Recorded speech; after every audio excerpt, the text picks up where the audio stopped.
Olá, meus amigos, sejam muito bem-vindos, pois está começando mais um Universidade e Comunidade, um programa produzido numa parceria entre a Universidade Federal de São Carlos, Campus Araras e a Câmara Municipal de Araras no estado de São Paulo. Vamos ao ar regularmente pela TV Câmara, mas você pode nos acompanhar também no YouTube, acesse youtube.com.br, digite Universidade e Comunidade, lá estaremos com todos os nossos programas. Este é o de número 34. Este 34º programa pode ainda ser comentado no facebook.com.br/Universidade e Comunidade. Acesse e dê sua opinião sobre o nosso trabalho. Este projeto de extensão é uma parceria entre a Universidade e a Câmara, como dito, que tem o firme propósito de auxiliar na popularização da ciência, levando temas de interesse da sociedade que são comuns nas universidades. E assim começamos. Hoje recebemos a professora Marta Majota. Tudo bem, Marta? Tudo bem, boa noite, professor. Como é que vai? Tudo em paz? Tudo tranquilo, graças a Deus. E para a nossa entrevista da semana, recebemos aqui do Campus São Carlos, da UFSCar Campus São Carlos, o professor Wagner Molina. Wagner, tudo bem? Tudo bem, como vai? Obrigado pelo convite. Nós é que agradecemos, é um prazer recebê-lo aqui.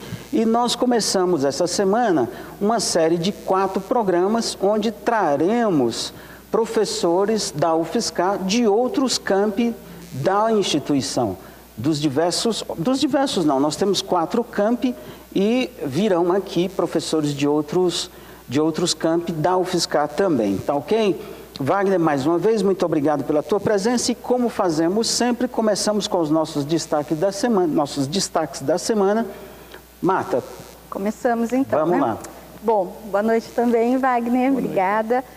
Olha, o que chamou a atenção, nossa e do público, acredito de uma forma geral, é que foi divulgado o índice oficial de inflação relacionado ao mês de maio. Que índice nós estamos falando? Do IPCA, que é o Índice de Preços ao Consumidor Amplo. Quanto que ele fechou em maio? 0,74%, ou seja, os preços pesquisados de uma determinada cesta de bens apresentaram esse valor. Nós tivemos um aumento de preço, então nós tivemos realmente uma inflação. E o que tem também mostrado é que há uma trajetória ascendente de inflação e o acumulado dos últimos 12 meses já está em 8,47%. Esse índice, em programas passados, a gente já conversou, professor? Ele mede, então, a inflação oficial no sentido da meta inflacionária, que se esperava de 4,5%, com variação de 2 pontos percentuais para cima e para baixo. Então, no atual valor que se encontra hoje, o acumulado, ele já ultrapassou a meta, que seria de 6,5%. Então, nós estamos dos 12 meses, 8,47%. O que o telespectador deve estar pensando? Mas o que subiu para impactar? Do mês de maio, o destaque ficou para luz e alimentos. Então, o que pesa muito no bolso do nosso consumidor, sendo que o próprio índice, dentro do índice, o peso da alimentação é de quase 25%. Então, subiu o preço, um destaque que deram muito é para o preço do tomate. Então, se o preço dos alimentos eles sobem, eles impactam nesse índice geral de inflação, então mostra o quanto, na verdade, a gente está perdendo de poder aquisitivo. Então, foi o tomate um dos destaques dentro do item alimentação e a carne. Não só em algumas leituras que a gente viu, que foi divulgada na mídia, não só por questões climáticas, mas também por questões da variação do dólar, por sua vez impacta nas exportações e isso no mercado doméstico também. Então, quer dizer, a gente começa, no dia a dia, a gente está vivendo a economia e vivendo no lugar bastante sensível que é o bolso, Agora, por outro lado, o que talvez freou um pouco os aumentos, mas não tem um peso tão grande, é o transporte, mas e passagens aéreas. Então, o preço das passagens aéreas se reduziram. Mas como é pouco significativo no total do índice, então não conseguiu frear um aumento. Um último dado só comparativo, em maio do ano passado, esse mesmo índice teve o valor de 0,46%. E esse ano, então, 0,74%. É um índice calculado pelo IBGE. É uma inflação perversa, muito alta. Nós temos comentado muito aqui a respeito disso. E Por que eu chamo de perversa? Porque quando a eletricidade e alimentos atinge a população mais pobre, né?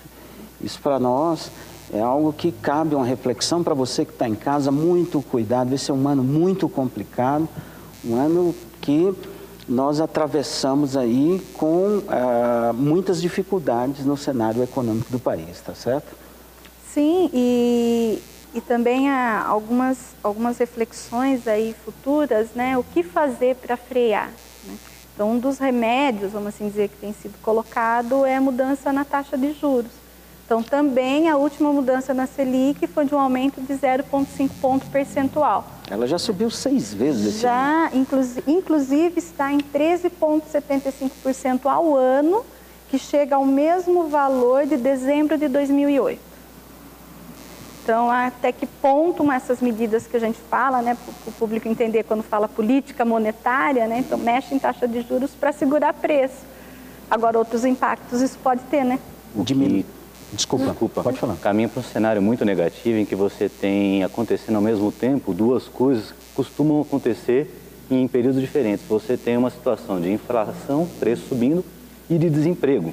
A gente está caminhando para uma recessão econômica. Em geral, uma coisa é considerada antídoto da outra, e as duas estão acontecendo ao mesmo tempo. Ao mesmo tempo.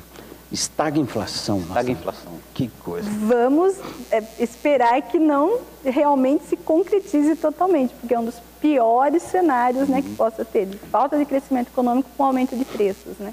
Eu tenho 25 anos de formado e confesso para vocês que eu nunca tinha acompanhado um cenário tão periclitante, vamos dizer assim.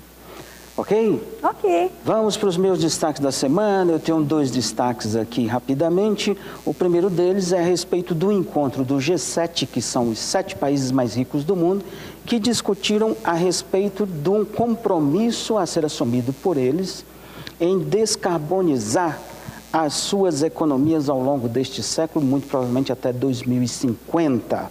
Como isso poderia ser feito? Banindo o uso de combustíveis fósseis.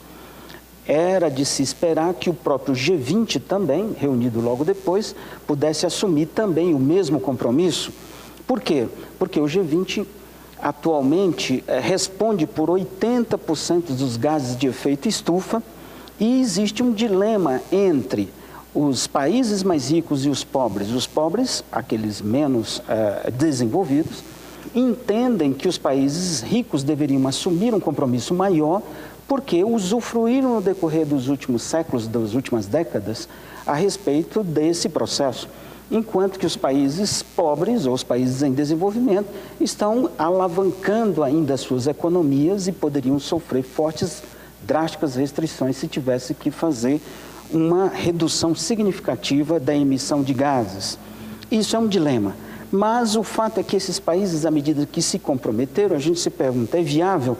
Parece que sim, porque eles só se dispõem a se comprometer no momento em que eles têm realmente possibilidades de executar isso, e é só observar o que já está acontecendo com a matriz energética desses países.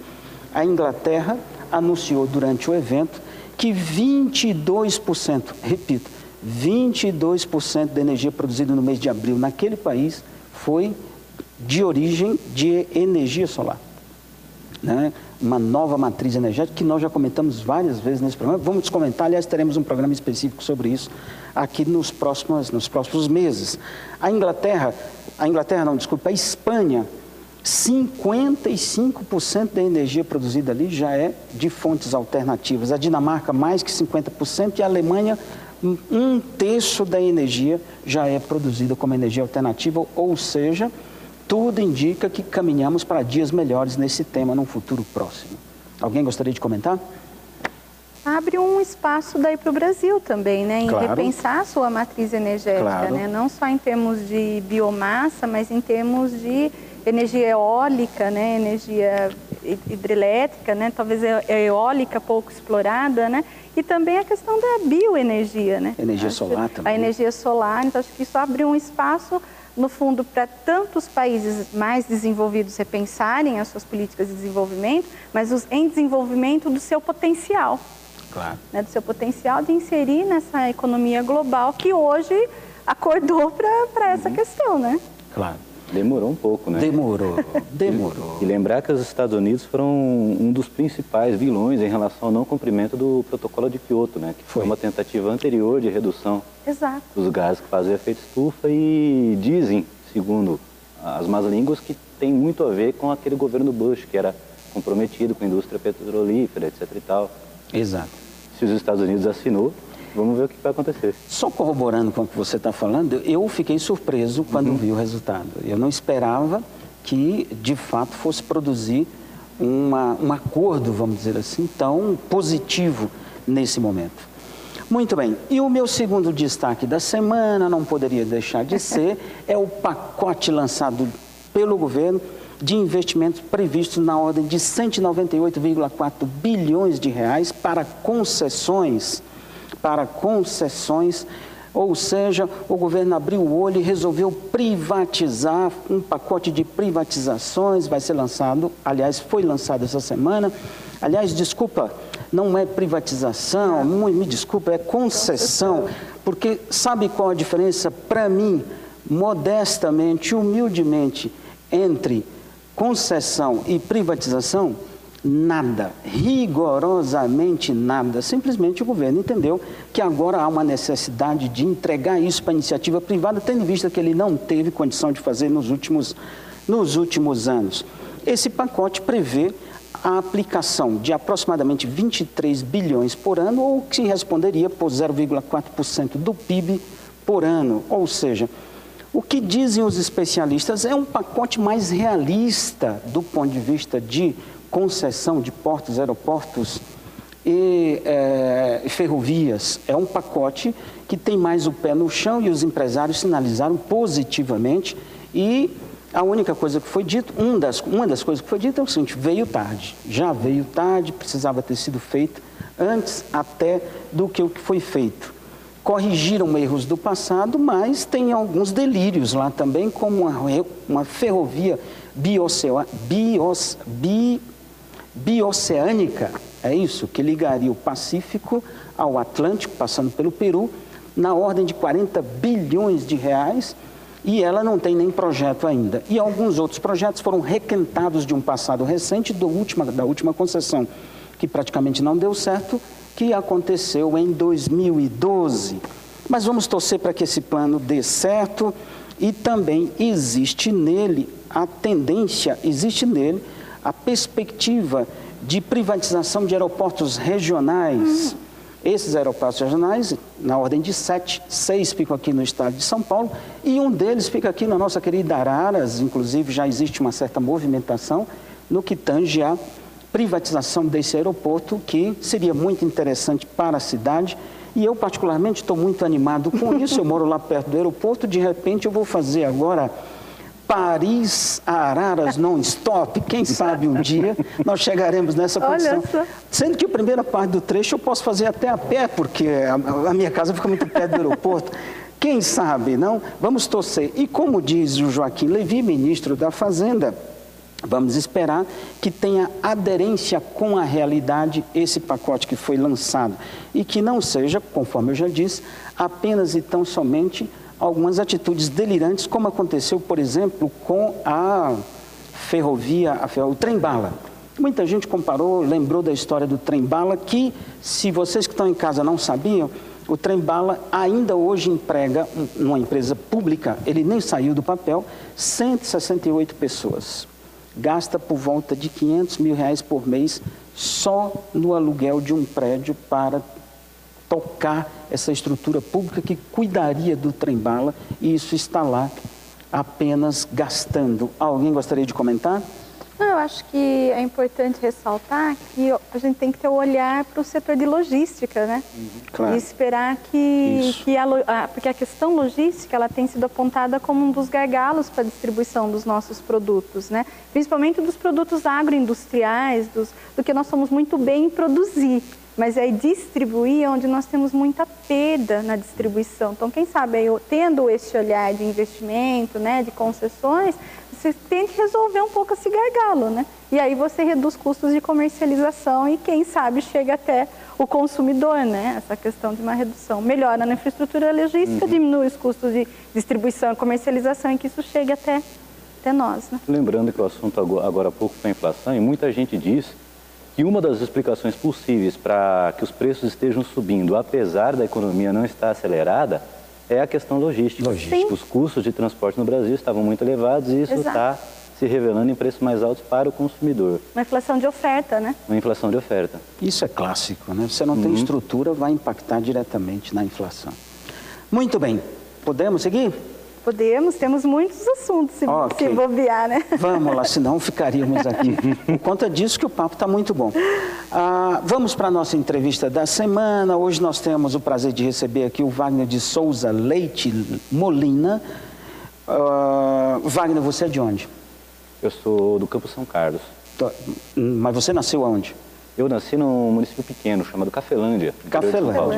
Cafelândia, bem na divisa, né? Região de Lins, indo para Araçatuba, não é na divisa, não. Não é na divisa. É numa região entre Araçatuba e Bauru. Legal. Ele fez graduação em Ciências Econômicas pela Universidade Estadual Paulista no campus de Araraquara. Fez mestrado em Ciência Política pela Universidade Estadual de Campinas. Doutorado em Ciências Sociais também pela Unicamp, não é isso? Também. E atualmente atua principalmente nos seguintes temas: políticas públicas, desenvolvimento territorial, tecnologias sociais, arranjos institucionais, sistemas de governança participativa, Estado, globalização e novas estratégias de desenvolvimento e competitividade nacional. Mais uma vez, Wagner, muito obrigado por você ter vindo, é um prazer te receber aqui. E o Wagner falará para nós sobre economia solidária. Wagner, o que é economia solidária?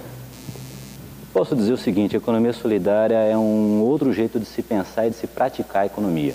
Tá? Em oposição àquela noção ultra competitiva em que se você não for o melhor, você perde espaço e perde o emprego e perde a vez na economia solidária o valor que se preza é a cooperação. Então é uma economia onde todos se ajudam, onde todos tentam fazer o melhor para o futuro de todos que compõem uma rede, num bairro, numa cidade, numa cadeia às vezes muito maior do que essa ou várias cidades, e a ajuda mútua vai fortalecendo o coletivo, tá? Sem que ninguém seja excluído. É ao contrário disso. Entendi. E como que vocês têm trabalhado essa questão da economia solidária, Wagner, dentro da universidade, olhando para a comunidade? O foco da economia solidária recai nos segmentos que a gente pode chamar de socialmente vulneráveis, que são aqueles que geralmente ficam de fora da economia mais tradicional, ou por falta de qualificação, ou por problemas familiares.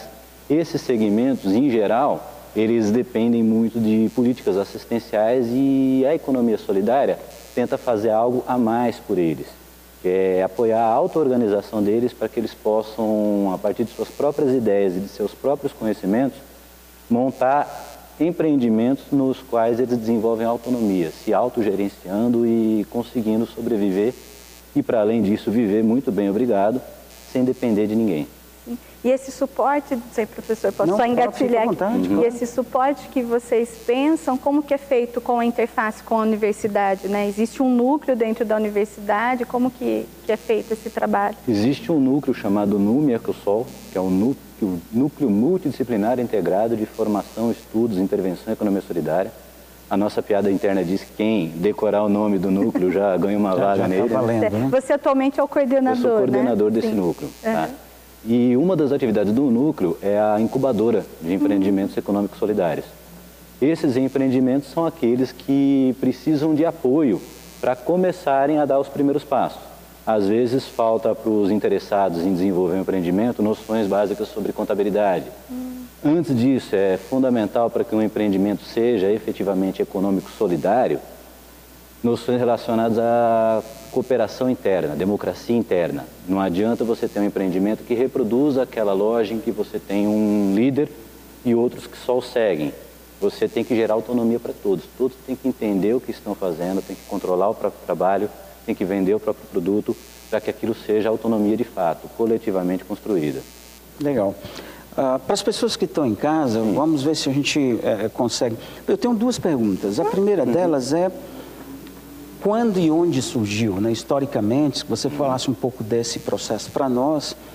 E o segundo é qual a principal diferença entre a nossa clássica economia de mercado, Para mim não ficou muito claro. Sim. E a economia solidária? Em termos históricos, as primeiras experiências são do século XIX.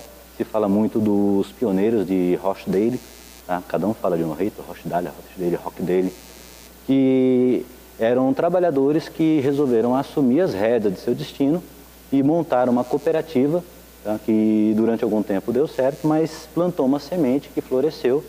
Hoje você tem, por exemplo, na Espanha, no País Basco, o Grupo Mondragón, que é um complexo de cooperativas tocada pelos trabalhadores, que fornece produtos de alta tecnologia. Eles têm uma escola de formação para dar chances a todos os participantes de assumir todas as funções que quiserem assumir, a previsão de rotatividade dessas funções. E isso ganhou muita força no Brasil a partir da crise dos anos 90.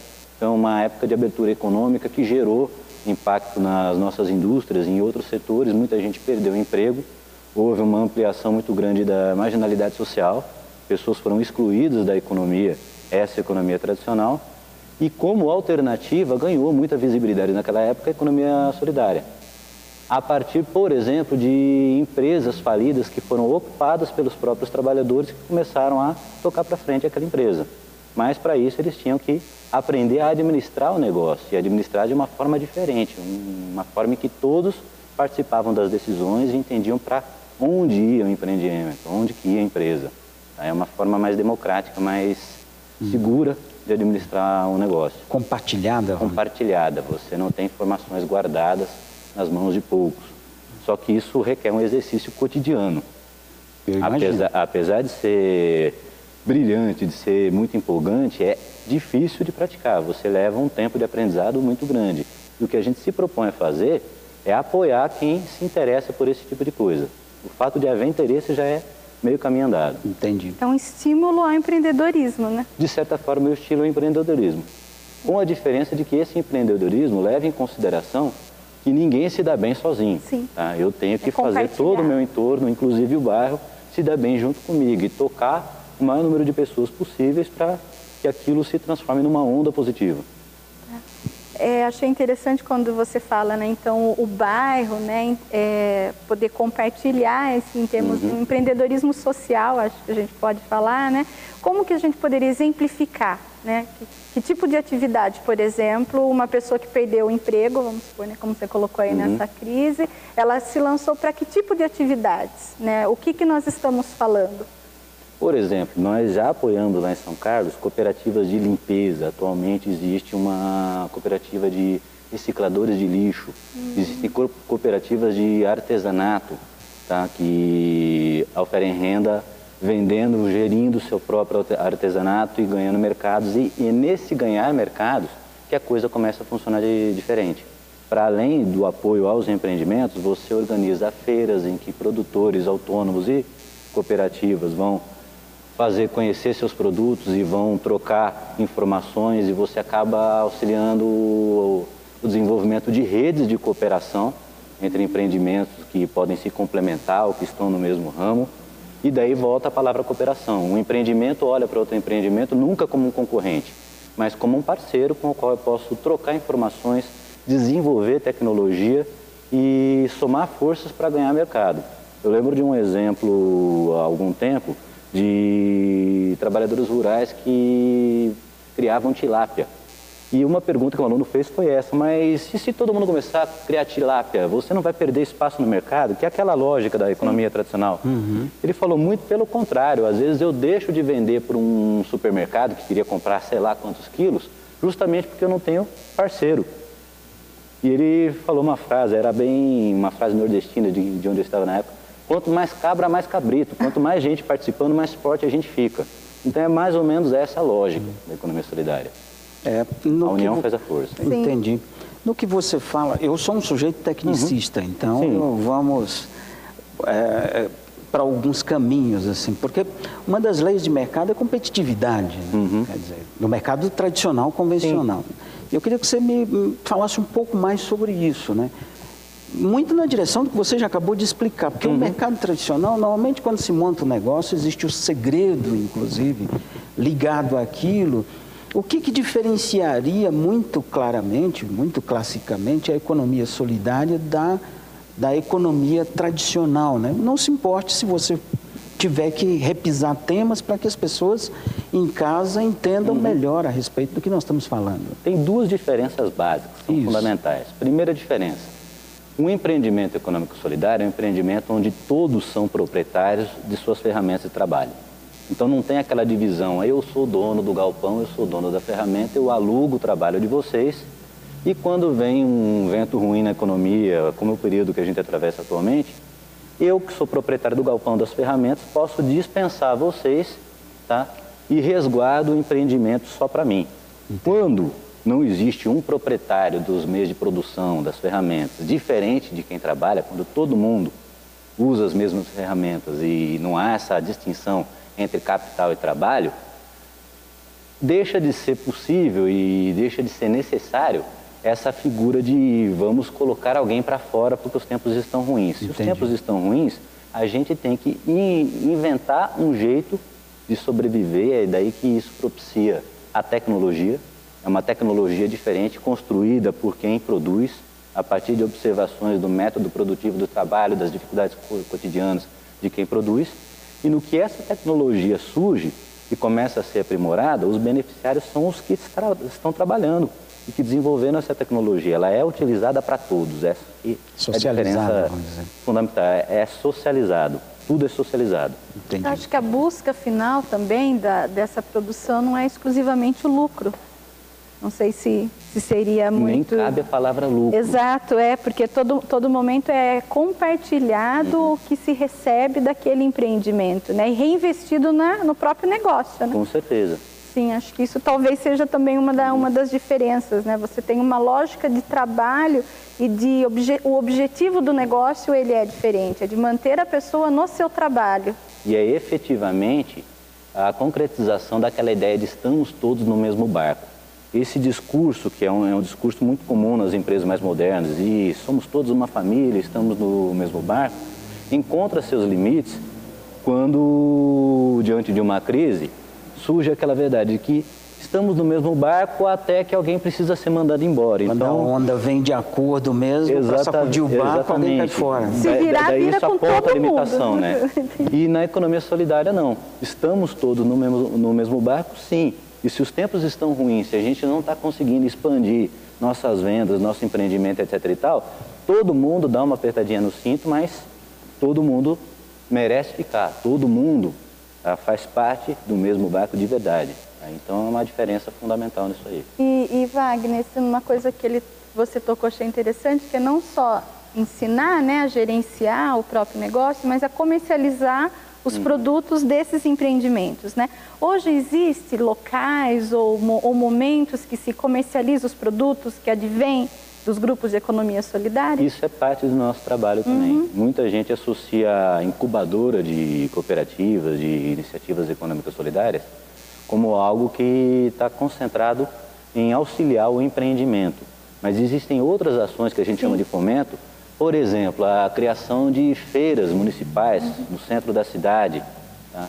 Ou o estabelecimento de contato entre comprador do lado de fora e o produtor. Isso acontece muito na área de agroecologia. Tem um curso de agroecologia aqui na Universidade em Araras e a agroecologia funciona muito nesse sentido. Você tem pessoas que querem comer melhor, querem um alimento saudável e você não precisa de um atravessador que você vai ter que ter no meio do caminho, comprando baratinho e ganhando dinheiro, revendendo para o consumidor. Você pode abreviar esse circuito e você cadastra consumidores que vão comprar direto do produtor, e daí surge uma outra relação também. O consumidor já não está comprando um produto que não tem cara, que não tem identidade. É o produto que aquele agricultor que eu conheço, que eu respeito, que tem família, que é gente, produz para mim.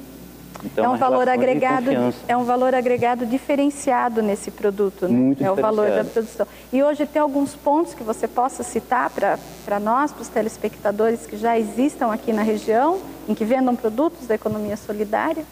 Hoje existem associações que trabalham com isso, tá? Você tem a associação que representa todos os recicladores, a Anastácia, em fase de formação e consolidação. Você tem, dentro da economia solidária, a Associação Paulista de de agroecologia, que também trabalha esses princípios e tenta criar periodicamente feiras que façam troca de sementes e que tornem mais claro como acessar esse produto mais saudável. Você tem cidades como São Carlos, uma feira que acontece na Praça 15 de Novembro, no centro, em que os consumidores vão encontrar os produtores de verdade lá e comprar produtos da economia solidária. Na universidade, no Campo São Carlos, a gente tem uma feira também. Em Araras eu fico te devendo. Quem sabe, da próxima vez que você vier aqui no nosso programa, já teremos alguma coisa que talvez você até nos ajude a construir num futuro próximo. A nossa ideia é essa, é plantar semente e que em cada local surja um grupo interessado em desenvolver a economia solidária, porque esse trabalho tem que ser local. Não adianta a gente querer apoiar lá de longe. Muito obrigado, Wagner. Foi um prazer te receber aqui. Até a próxima oportunidade. Obrigado a vocês pelo convite. Obrigada. Marta, foi um prazer te receber. Nos vemos em breve, então. No próximo estaremos aqui. No próximo estaremos juntos. É isso aí. Muito obrigado pela audiência de todos vocês. Nos vemos no próximo programa. Tchau. Tchau, boa noite. Boa noite.